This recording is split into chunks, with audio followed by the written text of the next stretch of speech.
Hi guys, the business secretary isn't the sharpest politician in Rishi Sunak's cabinet, but then I still believe that people like him, Boris Johnson and Liz Truss deliberately put people in positions of power that were incompetent but provided no real threat to the leader.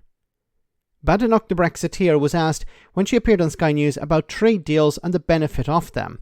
She resorted to lies and talking over the host. Then she fell back onto the old reliable CPTPP, which was recently downgraded by an independent body to adding just 0.04% to UK GDP. It didn't go well. We were promised the best part of 8 years ago that Brexit would allow us to become a global power, particularly a global trading power. We've signed, I think, 70 deals now, but they're pretty much all what they call rollover deals. Essentially what we had before when we were in the EU. But there are very few new deals, and some of the ones that we have signed are with small partners like New Zealand, responsible for, I think, 0.2% of our trade. We're not doing very well in signing all the new trade deals, are we? We are doing very well, and that is not quite the story of what is going on. Yes, we immediately signed about 73 trade deals on leaving. People said that we wouldn't get any of those done, and that what people? We keep hearing this argument from Brexiteers, and her in particular.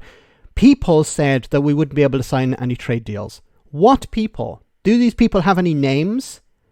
Because I remember at the time saying, yeah, you can sign a trade deal if the other country is willing to do it, or if you're willing to give away everything, as we saw when it came to Australia and New Zealand. If you give away everything, of course, the countries, yeah, sure, we'll sign a trade deal with you. But if you want a good trade deal, then you need to invest time and effort. If you just want a piece of paper to deliver to Parliament to hold up and say, look, we have a trade deal, well then, yeah, and you give away everything, then you can achieve that pretty quickly. That we were going to go backwards, so we succeeded in that. But we have, Trevor, I need to finish the answer. Yes, some of those would have been the same before, but even then people said that we couldn't do them. But there are some new ones, like the Comprehensive and Progressive Trans-Pacific Partnership. CPTPP is huge. You do most of your trade with your neighbours. We already know, according to independent bodies, that the increase in GDP as a direct result of CPTPP was downgraded from 0.08% to 0.04%. This is not some sort of alternative to EU membership. This is not an alternative to being in the single market. It adds very little. Now, of course, and this is a forecast. This is not what's happening now. This is a forecast for the future. What she tries to sell, and other Brexiteers try to sell, is, yes, but we're talking about the future because the Asian economy is growing. But this forecast, I believe, takes into account the growing economy. And it's still nothing. Even if the Asian economy grew by double, we're still talking about 0.08% of GDP added to the UK economy, which is nothing. The Pacific is where global growth is going to be coming from. European growth is shrinking, and we are strengthening our links with those countries on the other side of the world. And our economy is 70 to 80% services. We are not a goods-based economy, and that means that the deals which we sign need to reflect the nature of the UK economy.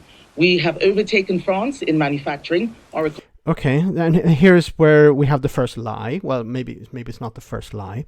No, isn't it interesting that she said, look, let's not focus on goods. Let's focus on services, because we sell most of our trade is in services. And then suddenly she jumped to, well, our manufacturing is bigger than France. Well, this is not true. This is according to Full Fact. Kemi Badenoch's comments on UK manufacturing success use data from 2021, just after the UK left the single market.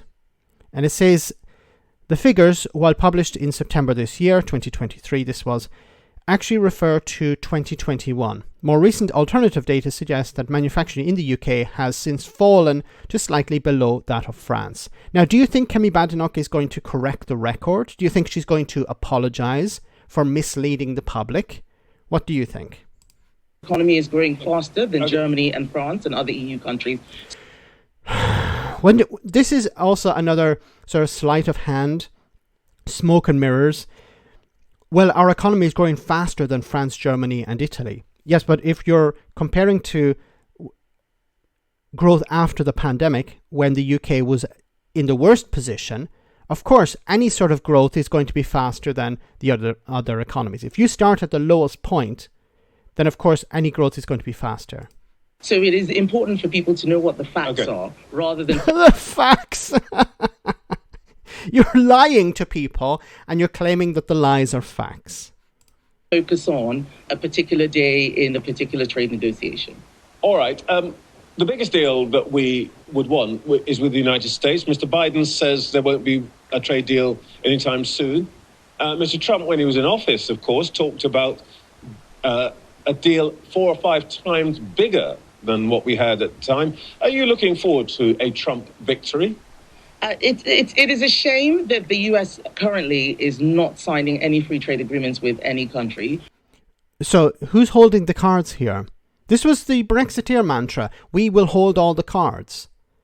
So when Donald Trump, the darling of the Conservative Party, in the US, the darling of the right, when he was in charge, there wasn't a US-UK trade deal. Now Joe Biden is in charge, there isn't a US-UK trade deal, whatever way you want to put it. So who holds the cards? You hold the person, the person who wants a trade deal doesn't always hold the cards. The bigger economy is probably the one who holds the cards. So if the US says, yeah, we'd like to have a trade deal with the UK, then there will be a trade deal, not the other way around. I really don't understand why Brexiteers don't understand this. We had gone quite a long way in terms of negotiating a US-UK free trade agreement, as I was made to understand. So we hope that whoever it is who wins the US election, I have no idea who that will be somebody who will look again at the work that had been done, and hopefully we pick up where we left off. It's not dependent on the president. We've seen that already. It depends on Congress. Congress will do the negotiation and Congress will sign off on a trade deal. Then it will be passed to the president and the president will sign off on that. See, this is another thing that Brexiteers are trying to sell. If Donald Trump gets into power, then we can have a trade deal. But Donald Trump was in power for 4 years and there wasn't a trade deal. There was negotiation, but there wasn't a trade deal signed off. Now, I don't understand why Brexiteers also don't understand why a trade deal with the US would not in the interest of the UK. Because what are you going to see? The importation of hormone-treated beef, lower standards. These are the things. Of course, Brexiteers think that, well, as long as we have a trade deal with the US, we can hold it up and say this is a Brexit benefit. But it's not a Brexit benefit. It's not a benefit if it's trashing your economy, it's trashing your farming sector, as we've seen before. Let me know in the comment section, guys, what you think. As always, your comments are greatly appreciated. Thanks a lot.